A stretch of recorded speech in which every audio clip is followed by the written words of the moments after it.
What if the very thing that broke you was the actual thing meant to rebuild you? And what if healing didn't require perfection, but just small intentional steps toward hope?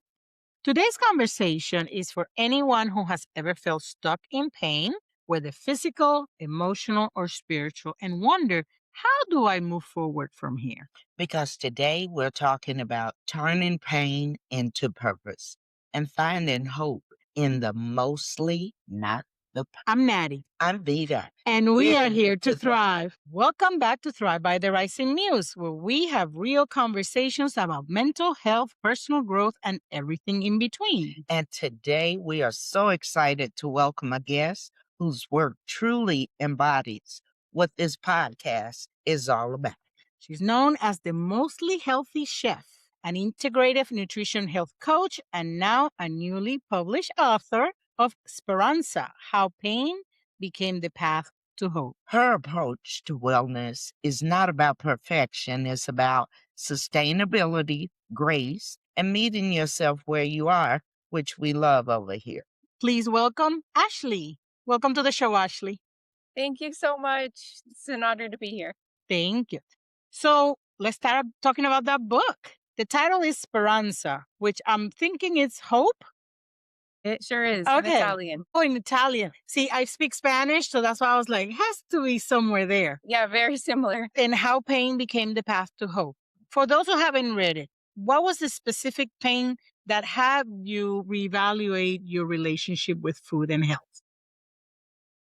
It's been about 20 years of chronic pain. So when I was a teenager, I fell and I broke my tailbone. And then I had several spine surgeries in my early 20s. And I thought the pain would go away, and it didn't, and actually got progressively worse and worse. And I didn't know that I had a connective tissue disorder called Ehlers-Danlos syndrome. And so basically the glue that holds my body together was weak. And so a lot of my ligaments were loose and joints. And eventually I had to have my whole skull base fused to my neck. When I was 37, I had an ischemic stroke. Oh, My wow. skull was shifting off of my spine. And so I've had a total of 11 surgeries, 8 of those on my spine. And it's just been more pain than anyone should have to go through. I can only imagine. And yeah, That's a lot. it was. Yeah. No, Mhm. that's past a lot. We into too much. Yes. Okay. That is. Oh my goodness. Well. And then concurrent with that was just a lot of emotional pain. Mhm. So, things a lot of people struggle with depression and feelings of unworthiness, shame, loneliness. Being Mhm. chronically ill is really lonely. So, there's just a lot of emotion that goes with that as well. Well, and is that this whole sense of there's so much I want to do with my life, Yes. but all these limitations are not letting me live my full life. So I'm Exactly. sure those feelings were there and very prominent. Yeah, there's a grief that happens when you feel like you've lost so many years. Right. But what I came to see was what I had actually gained through all of the pain. So that was what really got me through. That's great. Miss Ashley, a lot of people go through difficult health journeys, but not everyone turns it into a calling. What was the moment where you realized this is bigger than me? I love that question. It wasn't one moment. It was a few things that happened where they were times when I took a big leap of faith. One of them was moving to the Philippines in my late 20s. I got on a plane not knowing anyone, flew there to live for a year in Manila. I was doing volunteer microfinance work, typhoon relief work, and it was terrifying, but it was an incredible experience, but it was very difficult as well. And it was really one of those times when I saw so clearly the way that it prepared me for so much more to come. The the momentary pain was far exceeding, what it was preparing me to then tackle down the road. So I kind of started noticing this pattern of that happening. And that was when I stepped back and said, wow, there really is so much purpose within our suffering. And that was a brave thing to do. It sure was. I wanted to ask you, did you already know the language or did you learn it after you got there? No, thankfully, English is the official language. But Okay. I learned when I got there, my coworkers call speaking English getting a nosebleed. They don't like to speak English. Okay. So all the signage was in English. Technically, Okay. everyone I worked with knew how to speak it, but Okay. the willingness was another story. Because they speak I learned as much Tagalog as I Tagalog. can. That's what I was thinking. Yes, Yeah. yes. That again, totally brave and quite the It experience. is. I am not that brave. No, no, no. You talk about the pain being a path, not a dead end. How did that mindset change as you were approaching your healing process? I like to look at it as in every difficult situation, we have a choice. We can Hmm. draw towards God or run away from Him. Hmm. There's really only two options. So, in every hard place that I drew towards Him, I saw that it added layers to the foundation that I stood on. I started having this very timid faith and would tiptoe close to him. But then when I saw the ways he would come through, it added that layer. And then I was a little more bold the next time. And I just kept noticing this the way that my foundation got stronger and stronger. Suddenly, these timid prayers were prayers of, I know you're going to come through. Hmm. I can claim the blessing. I can claim the breakthrough before I even see it.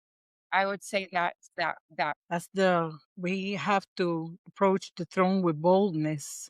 And yes, sometimes when we're starting the walk, it's kind of, I know you're God, so I'm not sure if I can do this. exactly. Right. Yeah. But as we get into that relationship thing, then it makes it easier. But it's a relationship. It's different when you have this relationship with God where you're like, okay, you know what? We can talk about this. Well, it's one Right. thing when you know of God or Mm-hmm. know about God, but it's another when you have a relationship with God. Because I've had people to ask, do you know God? Do you know Jesus? Yes, I have a relationship. And when you have that relationship, even though you're afraid, nervous, unsure, your faith, okay? I'm nervous about this. I'm not feeling real sure about this, but I trust you. And I know you're not going to leave me. Mm-hmm. So Yeah.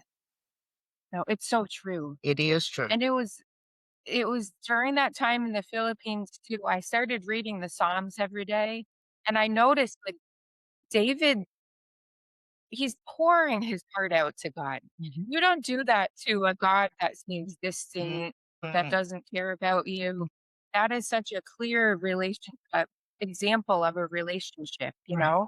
Just laying it all out there, a whole spectrum of emotion. David is the one that helped me to realize that this life is possible and it wasn't about perfection. But when God said David is a man after my own heart, Mhm. we look at David's path and his reputation. It wasn't all that spotless. Mm. Right? And that's why I'm glad God looks at our hearts Mhm. because we can be anything we need to be to you or we think you need, but God looks at our hearts. And when he looked at David's heart, I have never heard of anybody pouring out like Mhm. David Oh, yeah. poured out Yes. to God. We love your brand. We love your brand name, Yes. mostly healthy shelf. Why was it important for you to include the word mostly? Several reasons. One being that, healthy eating gets a very rigid, Mhm. bad kind of rap sometimes. And Hmm. sometimes the healthiest thing you could do is just splurge, eat Mhm. all your favorite junk food. You know, so I don't think that health needs to No. fall within one box. Hmm. She's looking at me because Like, we are on our own healthy Yes. health journey. Journey. And congratulations. thank you. You want to throw the numbers or not? You throw the numbers Okay. up. So as of now, she's lost 19 pounds and I've lost Oh, 30. I just had a heads wow. up. And because otherwise I would be right there. And she's the sweet tooth person. Okay. And so she just got here today saying, I was craving sweets last night. And I'm like, well, you can't have them. And then when you said to eat all your junk food, the first thing she did was look at me. I told you. Oh, Yeah, we are on our journey. It Mhm. is very important Mhm. because we don't just want to live, Mhm. we want to live a healthy life. Mhm. And we want to Yeah. live a rewarding life. Mhm. So, Right. And one that with you feel well enough to enjoy. Yes. yeah, Yes. Yeah, I think there's several things, perspectives for me in this. One is I want to be able to do everything God has asked me to do with my life. And if I don't take care of the temple, I may cut the time short for what he sent me here for a particular time. And if I don't take care of the temple, I might cut that time off and I might not be able to finish whatever my mission is. So Yeah. that's another perspective. It was not like a New Year resolution type thing. Yeah. It was like mid January after that we were like, no, it's time to start now because we're not getting any younger and these things take time too. So Do. yeah, and we were having the conversation today too about it's a lifetime. It's a lifestyle. You know, once you are healthy and you are capable of doing so many things, why would you want to go back? Great. You know. Well, you took the words out of my mouth. That Mhm. was going to be the second Go ahead, forward. piece to my. No, I love this because what you're doing, it's so sustainable. It was not coerced on you. It Mhm. was just a realization that you came to that you wanted to make this change and turn it into a lifestyle. Right. So that's the difference between kind of, the mostly healthy chef is a lifestyle versus a diet versus, a box that you have to fit Mhm. into, do X, Y, and Z. And diets don't, everyone's different. Diets don't work in the long term, but it's finding that lifestyle that you truly enjoy, that makes you feel your best, that you can then Mhm. go live to the fullest of your capacity, Mhm. what you're called to do. Right. Mhm. Exactly. And it's about choices. Sometimes Yes, those choices are so hard. they are. When you got this is what I'm craving, this is what I need instead. Now I did make that decision last night. About 11:30, had a sweet craving. And instead of going to get sweets, Mhm. I got a piece of fish Nice. because I remember that Protein. protein helps to Yes. take away that sugar craving. And So how'd you feel after? felt full and I was okay. I'm like, okay, I'm full. Great. My stomach is not empty. All right, I'll go to sleep now. Well done. I'm not saying that's gonna happen every Right. I mean, Mostly healthy. honestly, the I've goal never is for heard the it to sweets happen. fish. Mhm. That trade one that I've never heard. Right? Yeah, but that was my choice last night. Oh, I'm so proud of you. Mm, Instead of burying myself in a bag of M&M's? M&Ms, That's her drug of choice. The M&Ms. peanut. Yes. Yes. Mm-hmm. And I'm glad you brought the whole all or nothing and how that harms people. I mean, I know, and like I said, we've talked about this throughout our lives. We've tried everything. And then for some reason, it goes back to yo-yoing. We had a doctor in our show not too long ago, and one of the things I didn't know is that biologically, every time you yo-yo, your body says next time, oh, we don't have to even listen to your calorie deficit because we just have to wait. You're coming back.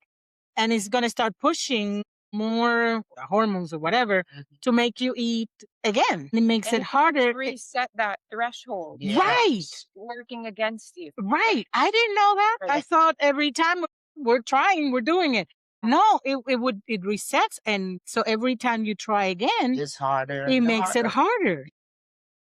And, it's one of those things that the more she says I'm crazy, which I am, but I love doing research all the time. I'm always looking for information. But the thing is, if we don't educate ourselves with our own bodies and the things that can happen, like I wouldn't know have I have known this if it wasn't because we brought this doctor and I've been looking into stuff. So yeah, my craziness pays off sometimes. Yeah, it does.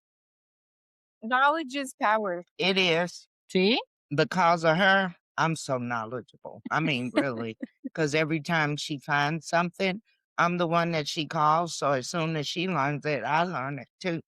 Amazing. It's the Hmm. best kind of friend to have. Yeah. Well, sometimes it's not too willingly for her. She's like, why are you calling me? But, Sometimes it could be a little over the top. We'll just put it like that. But yeah, it benefits 100%. Now, as somebody who deals with nutrition, what is one of the things that derails people from their journey most frequently? One of the biggest things is that thinking that it's all or nothing. Hmm? So then, you had a sweet craving the other night. You didn't choose the fish. You had the bag of peanut M&Ms, and then the next morning you just wake up and say, "Well, I've gone and done it now. I might as well just." Keep eating the Man, M&Ms. feels so crappy. Exactly. Just feel Mm-hmm. crappy Right. the day after. Mhm. Okay, Miss Ashley, as an integrative nutrition health coach, you look beyond just food. Can you break down what integrative really means? Well, it's like what we've been talking about. It's making health a lifestyle. So it's looking at all the areas of your life. So not just what you put in your mouth, but your stress levels, your relationships. Do you get outside? Do you get fresh air? Do you get sunlight? Your physical activity, your fulfillment from life, your sense of purpose, all of those things make up our being. I was listening to somebody this morning, and it was saying something similar to the fact that the pillars of a healthy lifestyle were definitely hydration, nutrition, sleep, and then they were like stress and some of the things you mentioned, stress and relationships. And I'm like, okay, here's the thing.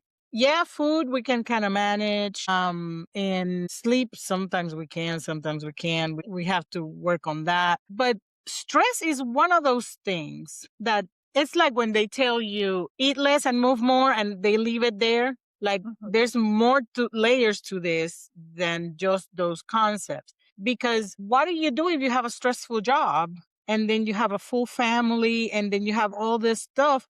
I mean, you can't just say, okay, job bye bye, family bye bye, and I'm going to go into an island. How people can manage those things within what they have in their hands? That's such a good point. I would say look at it more as not the actual stress, Mm-hmm. your response to the Okay. stress. So there is so much stress we can't avoid. Absolutely. Mm-hmm. So much. It's you actually take on other people's energies, other people's problems worth your own. Are you able to meet them with a certain amount of surrender? And we can kind of go into all these different stressors, our families, our job, and almost put a little shield around us with like, what energy am I actually going to let penetrate me, Mm-hmm. my being? And what can I just say, okay, I can't change this. I can just lay this down and try not to actually take that on. Mm-hmm. I think that's really the best we can do is Mm-hmm. just focusing on what are we absorbing? What are we truly letting take our peace away and replacing it with stress? We do have a choice in what we really let affect us, what we can surrender and just say, I can't control this. For me, that fight for control has been a lifelong struggle for me Mm-hmm. in many different manifestations. I Mm-hmm. struggled with anorexia for a long time as a way of just trying to have one thing in my life I could control. And there's many different manifestations of that. That quest for control can really exacerbate stress in our life. So if we can just let some things kind of slide off and just say, okay, yes, this is really stressful, but to the extent that I can help it, it still doesn't have to take root in me. And now that you said that, I want to add something because you Yeah, said something that's a very big one. important about not taking everybody's problems. Mhm. If there is something that we can solve, what is your favorite phrase that you're going to pray for them to find somebody that can help them? Oh, yes, being the people pleaser that I grew up Mhm. to be, and especially in church. When they would ask you to do something, I would never say no because I thought me saying no would, you know, break up relationships, gotta be mad, all that stuff. Right. But I did learn, and I do it so well. I know you do. When people call me and say, "Can you do A, B, and C?" And I used to just say, "Sure," and then try to figure out how to do everything I'm doing. I said, "Darling, I am so sorry. I cannot do that at this time, but I'm not gonna leave you hanging. I'm praying that God will send you exactly who you need for Yeah. the task that you need." That feels so good. Mm-hmm. Oh, it feels so good. Mm-hmm. Mhm. And Yes. see, the person can't really get mad because, like, they can't say, "Well, she just said no and cut me off." No, she said no. She wasn't the one. She couldn't do it, but she prayed for me to Mm-hmm. get the person that I need. Yeah. I could gonna be upset. Right. I love that. But it creates a And boundary of It you does. not it putting does. It more does. things Right. Mhm. on your plate And than what you can handle. so many of us just feel chronically overwhelmed. Mm-hmm. Mhm. So to just say, I'm acknowledging what you're asking, Mhm. but I need you to put that on the back burner. Can you come back to me in a month? Just giving yourself that grace Mm-hmm. and space to step away from it can really drop that overwhelm down. Absolutely. It has really taken a lot of pressure off my life. I Mhm. bet. I even tell my grandsons that, oh, that drives them crazy. Grandma, can we have A, B, and C? At this time, I'm not able to do that. But maybe one day you'll get. Yeah, Perfect. yeah, I'll think about it. And he's like, "Are you still thinking about Uh-huh. it?" Uh-huh. So, what are some of the primary foods like relationship, stress, or purpose that can impact our health as much as our plate? We're kind of talking about that. But what are some actual real foods that are good for us when we're trying to get healthier? What are the things that we should prioritize? So the big ones are getting enough protein, Mm-hmm. especially as women. That's something that we really neglect, Mhm. and we lose muscle. Like every decade, that muscle just starts dropping off. 30 grams of protein with every meal is a good benchmark. After that is fiber. So fiber is so important for so many reasons. You know, it helps our gut health, but it also helps our blood sugar response. Blood sugar goes hand in hand with stress, that cortisol. Mhm. So keeping our blood sugar happy level can help with our biological response to Mhm. stress. And then the other one is healthy fats. Mhm. So many people are afraid of fats. We need them for so many reasons. So many of our hormones are built using Mhm. fats. Our brain is 90% fat. Our brain needs fat for clear thinking, for good cognition. We need it to absorb all of the vitamins, minerals, all the nutrients from our protein. So it's another really, really important one. But it's also one of those things where the kind of fat matters a lot. Oh, yeah. Mhm. So, grass-fed butter is great. Butter got a bad rap for a long time. People started eating margarine. That's just processed Yeah. oils and, emulsifiers. So, Mhm. grass-fed butter, grass-fed meats that has marbling in it, olive oil, coconut oil, avocados, nuts, seeds. I like loading up my plate with all those things, Mhm. and the amazing thing is that when you all those really healthy fats, when you get a good amount of protein, it naturally fills you up, Mhm. and it really helps those cravings. Yeah. Mhm. Mhm. Okay. How we eat. just a regular person. You have a Mhm. plate before you, right? And how you eat, you just start, you don't think about what you're going to start with. You just start with something to eat. But Mhm. going through this journey, I've learned to hit your proteins first, hit your fiber, your vegetables next. And by the time you get through that, hopefully you'll start getting full so that by the time you do get to those carbs, you're not overloaded. You don't need as much of it. Yeah. Yeah. But hear And then me I out. like to Go ahead. focus on like a sweet potato. You know, there's so many delicious carbs that still don't have that hit to your Yeah. blood sugar. Yeah. One of the things that I'm glad that I know now, and again, talking about information and education, I have PCOS. Most of my life, I've been told you just need to be protein forward. Now, back in the 90s, the very first doctor that tried to make me lose weight, I don't know if it was Atkins or the very first version of it, but she had me eating meat, no fiber, no nothing. All I could eat was meat and water. You know how I was within a week. Oh my goodness. Yes, girl. Mm-mm. And after that week, I was supposed to see her to see how much weight I had lost. Something happened that I couldn't do the appointment. I went, but she was not there. She had to cancel the appointment. I got home and I told my mom, I remember, I said, I need a whole head of lettuce. And she said, lettuce? You're not craving? No, I'm actually, it was a craving. I'm craving lettuce. I'm craving a whole head of lettuce because, and I am not going back to this woman because this is insane. Yeah. And so, and then, you know, you keep going to other doctors. First of all, it took 9 doctors to finally figure out that I have PCOS because everybody was like, Wow. go lose weight, go lose. I'm trying. It's not working. I'm walking. I'm working out. I'm going to the gym to the point where my trainer makes me pass out. I'm trying to eat as protein forward as I can. I'm drinking water. I'm starving myself and nothing is budging. So lose weight, you'll be fine. No, it didn't work.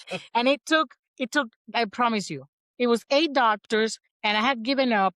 And a friend of mine said, I'll take you to my doctor. I said, I ain't going, I'm the, she said, if this one doesn't do anything, I'll let you be without a doctor ever again. He was the one who finally figured out it was PCOS. But even with that, again, we're talking, the 90s or the 2000s, all this information was not there. So they tell you eat a lot of protein. Well, nobody gave me a number of how much protein it should have been. It was Number just, helps a lot. eat more protein. This time, I found out about the 30 grams per meal and other stuff. I started, and I know this is not for everybody. I started tracking. I'm very anal, so it works for me. You know, being Yeah, very. right. I started tracking, and I realized that my protein usually was around the 60 grams a day. I thought I was doing fine because I'm doing what I thought it was a lot of protein, but nobody had given me a number. Yeah. So I'm thinking I'm doing all this and nothing is working. Yeah, because I was not hitting the actual numbers I needed. So I think this is part of why we're trying to bring information to our audience because I know the struggles I've had with not having this information. Right. Yeah. No, I'm so sorry you had to go through so many Me doctors. too. And Me too. that's actually one reason I wrote my book was because I diagnosed myself. I went to a doctor with an MRI. I knew what was wrong. I was turned away, and then I had a stroke at 37 years old because my skull was shifting off my spine. And, I had seen so many doctors who just said, we don't know, you're fine. Too many people go through that, and it's not right. That's not right. No, Yeah. no. So that's why now I'm, reading studies and everything. I was talking to a friend last night, and my background in terms of education is behavioral health. It's not medicine. It's not anything. So she was asking me a question because she said, "You know a lot." She calls me doctor as a joke, and I said, "You understand that my medical license is out of the University of Google, and that I'm doing all this with my high school chemistry class. I don't know anything. I am really, and I am reading studies and, comparing stuff and looking at all this stuff. And this may not be a nice thing to say, but isn't that what we pay doctors to do?" Sadly, it should be, but the sad thing is that so many doctors know what they learned in med school, And and that's that's it. it. Yeah. And Yeah, they fail us. And they I do. think, and I used to work for insurance companies, but I don't work for them for the last 3 years, so I can say what I want. Part of the problem that I'm noticing now that I'm out of the insurance industry is the doctors are basing everything on what the insurance will or will not cover. Yes. And not everybody's a cookie cutter. Mhm. Their needs are different. And I told you I had this experience with right before or right after we started our journey. I had a new primary because the insurance had changed, and I told her, this is what's worked for me. This is what's happening. Your insurance doesn't cover it, and she wouldn't even talk about it. No options, no conversations, no. The conversation ended with, your insurance doesn't cover what you've been doing. So let's move on to the conversation. Yeah. And I was so frustrated because it's like, that's why I have a doctor.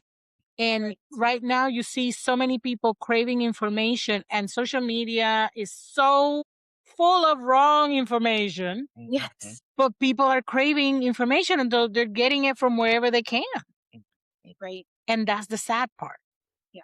So, when you have people with no medical knowledge trying to decipher medical studies, something's wrong with the system, in my humble opinion. Yeah. Well, it's it's healthcare, meaning when you're healthy, the system neglects you. Right. When you're really sick, it's there for you. There's no wellness care. It's Right. not, how can we keep you out of the hospital? Right. It's just, okay, now you're there. I guess we'll reluctantly treat you. Mm-hmm. And so, what you're doing with changing your diet, with your lifestyle, it's keeping you out of needing to be in that place where you're kind of at the mercy of these doctors. Right. Mm-hmm. And that is true because years ago I had lap band and my weight was coming off, but then I plateaued. And that was really discouraging. Um, I can't eat a lot, no matter what day, what time, it doesn't matter. I cannot Mhm. eat a lot. Mm-hmm. That's my witness. Okay. I have taken a fork or something and put it down, and she said, "No, you're not." Not because I wanted to be, but my body was letting me know you can't have more than this. But the weight wasn't coming on. But when she did the research and shared it with me, and that light bulb came on, protein. Now protein can constipate you. That's why The you fiber. need the fiber. Exactly. Okay, protein is excellent to keep you from having those sugar cravings. Mm-hmm. But if you're not mixing that protein properly with the fiber, And the fats. Go ahead. that's gonna be a bad experience. Why do you think I was craving an whole head of lettuce after a week of eating just meat? Yeah. And back to that, there's one more thing that I want to say about Sure. just this diet culture Uh-huh. Mhm. and the kind of idea of why we have these responses, why our bodies has these dramatic responses, especially to diets. What I realized is that when we focus on needing to fix ourselves, diets are fixing weight. For me, a lot of my life was trying to fix chronic Lyme disease and chronic infections and just this focus on trying to heal. We are constantly sending a signal to our nervous system that something is wrong, that there's a danger within us. So it does its job. It swoops in. It brings all of these different chemicals and stress responses to find where the danger is, to put out the fire. But what that does is then it heightens our nervous system's kind of like the guards that are standing at the tower looking for threats, and they think there's a constant threat. And then suddenly our own body is almost attacking itself because this need to fix us has sent out this wrong signal. So then all of a sudden we get the yo-yo, the weight coming back and then some. We get these cravings that we never had before because things are so out of balance. We get caught up in this whole bubble of needing to fix. And that's one of the things that really helped break me free when I realized, like, I need to shift my mentality from this fixation on fixing myself to letting my body just have the tools, the resources it needs to calm down, to know the threat is over. That is very, very important because, yeah, we talk about nervous system here a lot. And, when our emotions are high and when you're trying to fix things, your emotions are high because you're feeling like a threat. You're actually Right. spiking your cortisol, you're spiking all this stuff. And it's like, okay, nothing, like you said, is like a fire. And Yeah. there's no fire. Who I was seeing that I said, you feel your system. Oh, it's a doctor that feel like your body feels like you're being chased by a lion, but you're not. But those are the signals that are going through your body, and then everything is getting out of whack. Yeah, Yeah. Whew. And life can do that. Oh yeah. Life, it can. especially relationships.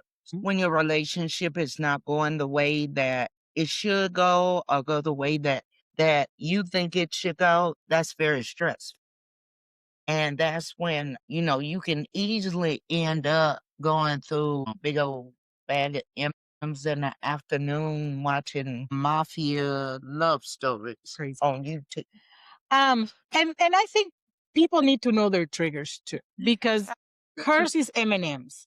I have not had an Oreo cookie in a long time. A long time. And I tell folks when they offer me an Oreo cookie that I'm allergic. It's not entirely true, but I'm allergic to an Oreo in the sense that if I eat that Oreo cookie, the sleeve is going to be gone. Yeah. So I may be able to, there's other things that I can have a little bit, like you were saying, light, mostly healthy. I can do a little bit and be okay. But Oreos, I know I can't have just one. The sleeve is going to, I'm going to blink. And what happened to the cookies? They're gone. I don't know where they went. So yeah, I opted for telling people I'm allergic to them so that they don't even offer them. Because, And that's so smart. yeah, because I Because know. they're going to say, you're allergic to them. What do they do to you? They Make disappear. me keep eating uncontrollably. They disappear. They make a magic trick and they disappear. I'm allergic to them. Keep them Oreos away from me. And I haven't eaten Oreos in years. Years because, yeah, I told myself I'm allergic to them. I can't have them. Yeah. So, yeah. And this weight loss journey, it's a disease. And proper nutrition can help our disease. And it's like, I can't go and work for Krispy Kreme donuts. No, that would not be wise. Right. But the thing is, it's more than weight loss. We're talking about healing our own bodies from other things too. Exactly. Because, for example, in my case, it's not just losing the weight, it's healing my symptoms of PCOS, which is an actual disease. I mean, not that obesity is not, but, people who are healing their bodies and trying to get remission of diabetes. You with your the Lyme disease and your conditions, there is so much, again, this is new to me too, that inflammation and food have to do with it, that we don't know that. Oh yeah. We don't know. And we're gut health is also something that is coming, to the mainstream conversation. But these are things that for years and years and years, we've never heard of them. I'm sure somebody knew about them, but nobody told us. Right. And again, doctors back in the day had no nutrition training. It is just now that they're trying to make some regulation where doctors have to have at least a couple classes in nutrition. And so that's what they were taught a couple decades ago. Right. That's what they still preach to all their patients. Yeah, but I always say the most important medicine is what's at the end of your fork. I took my husband to the neurologist. He's diabetic and he was having neuropathy. Mhm. And the neurologist told us the majority of our illness start in our gut. So he said that's why one of the first things he does is treat gut health. And he said you start treating gut health, a lot of the other issues will disappear. Well, I'm 62 and I'm just really hearing about good gut health, and I'm looking at my gut health, my dog's gut health. When you go buy stuff, you look in good gut here. Is this good for my gut? Or, you know, it's just it can be confusing, it could be frustrating, but I think the best thing to have is a friend.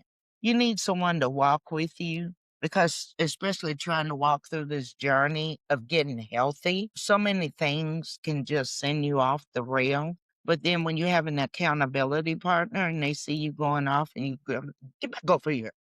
Yeah, I think that that's having a good community of supporters. absolutely. Here's a question. One of the things that I've concerned myself with, because one of the things we do is we volunteer at a food pantry. And between the economy, lack of funds, I was listening to some lady this morning that her food budget for the whole month is $65. Wow. Yeah. I just spent 150 just feeding my child for a week. So, and like I said, and we work at a food pantry. So we know that there's the need there. Again, between social media, watching TV and research, I was looking at this lady who was trying to get healthier, but she depended on food pantry and she didn't always had access to fruits and vegetables and because one of the issues that we're facing is all the junk that's in our food, Exactly. the preservatives and all the dyes and all that stuff. How can someone with those limitations can work on their health? It's such a good question, and it's such a hard such a hard place to be in, honestly. And the reality is that food prices have just skyrocketed. It's so sad that it's this expensive for a family, an individual to eat well. Mm, I would say there's always a better option. So look at the labels.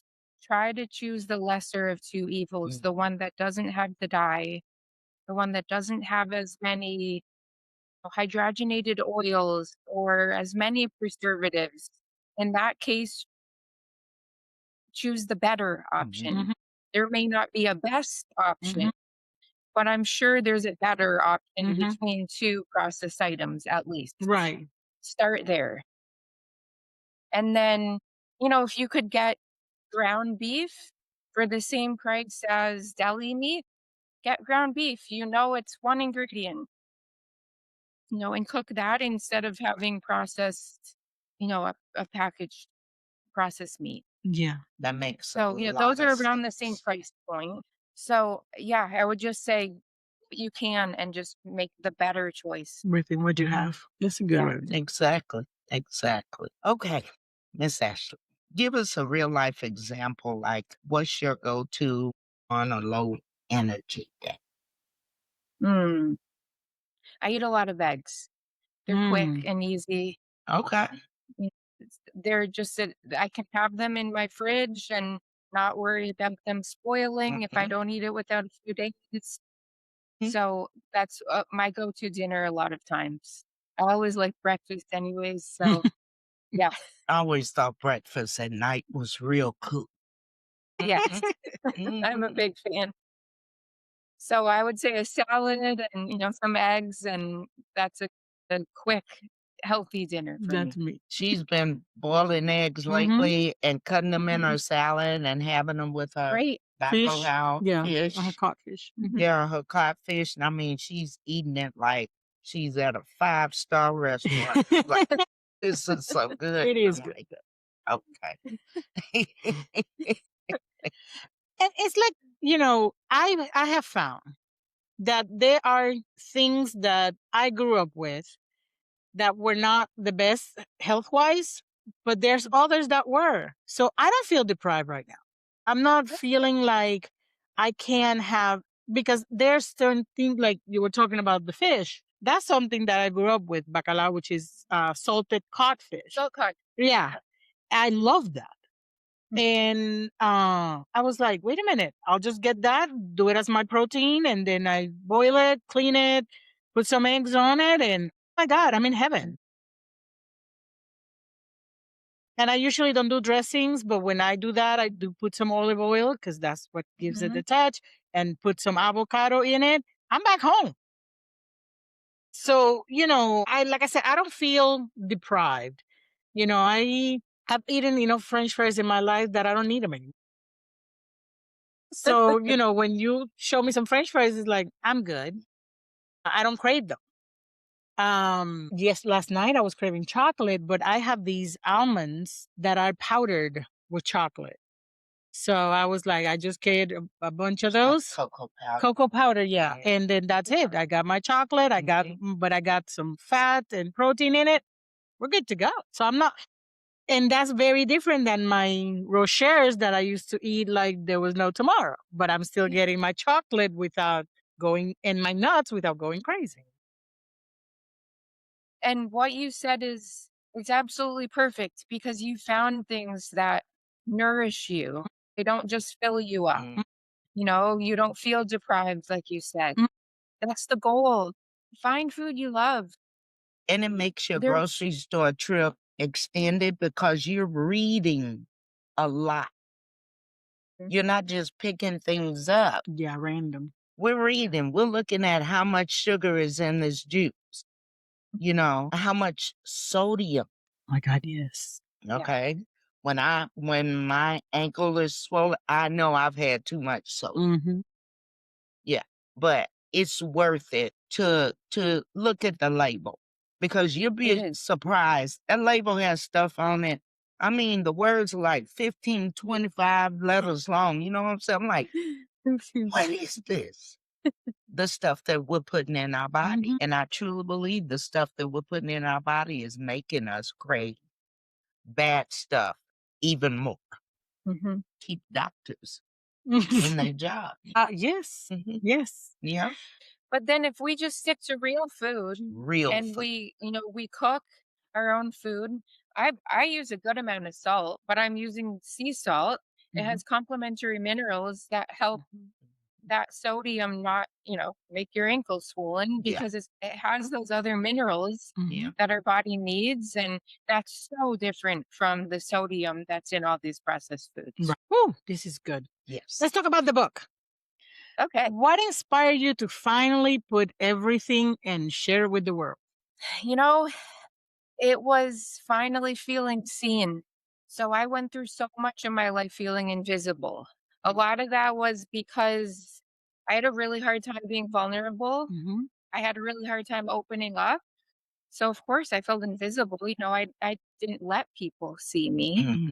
And then just being ill for so long, I learned all these coping mechanisms. A lot of people are really uncomfortable with pain.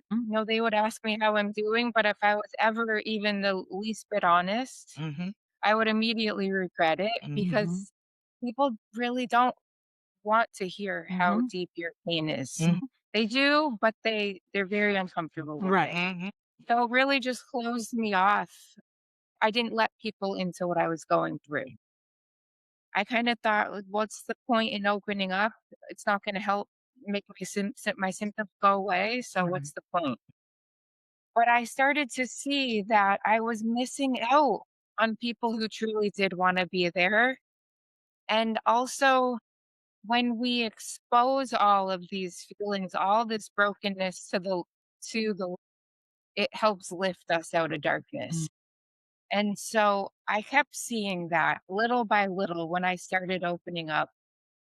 And there were a few people who just really took an interest in my story and shifted me from really thinking I was a screw up that I had nothing to offer the world, to really owning my story and saying, wow, I have been through a lot. There is a lot here that can help other people. And that's truly what inspired my book, was just wanting to help others through what I had been through. What do you say to someone who feels like they failed at being healthy? There's never it's never too late. Mhm. There's always I can start today. That's the best we can do. You know, if you spend your life being what you would view as unhealthy, Mhm. start tomorrow. And how do we build consistency without burnout? That's a good. That is a good question. And I think it goes back to what we've been talking about so much, is finding things that you really enjoy. You know, I'm sure you've heard of the blue zones. These It's so fascinating. So they looked at areas of the world that had the highest concentrations of octogenarians, and they started pulling traits from these different areas. One's in Japan, two are in Italy, one's in Costa Rica. So what they all had in common is that people had a sense of purpose late into their Mm-hmm. life. They ate a kind of Mediterranean style, but Mm-hmm. real food diet. They had community. Mm-hmm. And so that sense of purpose is what made me think of this. But I feel like the difference between burnout and having the energy to keep going is having your why front Mm-hmm. and center. So the two of you told me, you're on this journey because Mm-hmm. all of these things you listed, that's in the front of your mind Mm-hmm. as you're making these choices about your health. Right. Your why is right there. Mm-hmm. So I think that why fuels your purpose. That sense of purpose keeps energizing you. Mm-hmm. Just the opposite of burnout. When you don't have that clear purpose, yeah, you're gonna start out strong and then it's gonna fizzle out. Yeah, absolutely. What did you learn about yourself writing the book? So much. It was extremely cathartic. Mm. There's one thing to know that these things happened. It's a completely other thing, talk about why, Mm-hmm. to actually dig into why did I make that choice? And then what was beneath that why? What were all of the driving factors for that? It was the first time I had ever thought about that in regards to so many things in my life. And when I actually went there and started uncovering all of these whys, I realized how much shame I was still holding onto around so many choices that I had made. Mm-hmm. So I was actually able to release and heal that shame Mm-hmm. as I wrote the book. The other biggest thing, the last chapter of the book, I basically wrote in real time. I Mm. had back to back surgeries. One of them was an emergency surgery to keep me from being paralyzed. I had a disc that was crushing my spinal cord. So I had these surgeries just a couple weeks apart. I had no one to help me. So I was going through the recoveries all alone. And the first surgery, I was so hard on myself. I didn't let myself heal. I didn't let Mm. myself rest. I was berating my body for having symptoms of just having had a major spine Surgery. surgery. Right. Yeah. Mhm. So then I went into the next surgery and I said, "Okay, I kind of have a chance here. I could do things differently. What if instead of being so hard on myself, I met myself with more compassion? I looked at my body as so resilient. It's been through so much. It hasn't failed me. Not look at myself as broken, but look at myself as resilient." Right.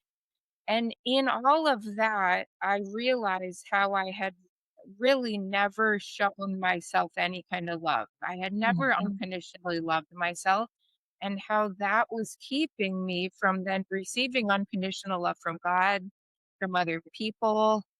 So that was a huge, huge lesson that came kind of towards the very end of the book and in writing the book, kind of the culmination of everything. That's beautiful. Mhm. Yes. All right. We're coming to the end, and I'm really sad. Mhm. Me too. I am really sad. If someone only takes one message away from your book, what do you want it to be? I think the title says it all. The title of Speranza, Hope. I titled the book that because it is always too soon to lose hope. Mhm. And, it's a really hard thing to cling to an invisible, Mhm. intangible thing. Mhm. But hope does change everything. That Yeah. belief with every fiber of you that A, there's no pain God can't redeem. Mhm. B, if you let him, he'll always get the glory for our hard places. So even Yes. if your circumstance doesn't change, Mhm. we can be a light. We can Mhm. bring glory to God. Absolutely. And that's what his hope promises, Yes. our good and his glory, no matter the darkest valley that you're walking through. Yeah. Whew. That's awesome, Miss Yes, Hush. it is. This conversation has been absolutely great. Yes. I know I loved it. I can't speak just for myself, I but did too. I did I too. did too. By yourself. No, but I can't speak for somebody else. We're so grateful that you came, Yes, we that are. you shared so much information and your experience and your spirit with us. Welcome to the Tribe family. Now you're part of the Oh, family. thank you so much. The doors are always open. Before we go, if somebody wants to contact you, how do they do that? I would love to hear from you. You can follow me on Instagram at a mostly healthy chef. My website is Mostly Healthy Chef, and then that has all the information for my health coaching, my book, my chef services. I'd love to connect. And I'm also on Substack Okay, at Ashley Ondrick. beautiful. Thank you, Ashley, so much. And again, Thank you both so much. it's been awesome, and you're always welcome back. Always. Thank you. Have a Thank great you. day. You too. Bye bye. If this episode spoke to you, don't keep it to yourself. Share it with someone who might need to be reminded that their pain is not the end of their story. Also, don't forget to follow us on all social media. We are at The Rising Muse on all platforms. We're on a mission to grow our YouTube family, so help us to get to 1,000 subscribers. Head over, subscribe, and turn on those notifications so you never miss an episode. And always remember, your mental health matters. So if you are having a mental health crisis, please dial 988. If a loved one is having a mental health crisis, please dial 911 or take them to the nearest emergency room. If you're facing a domestic violence situation or need to talk, dial 800-799-7233 or text 87. Remember, there's always help, and be in a safe place when you are doing that outreach. You are not alone, You are not alone. and help is always available. Yes. And until next time, don't forget to thrive. Have a blessed day. Bye bye.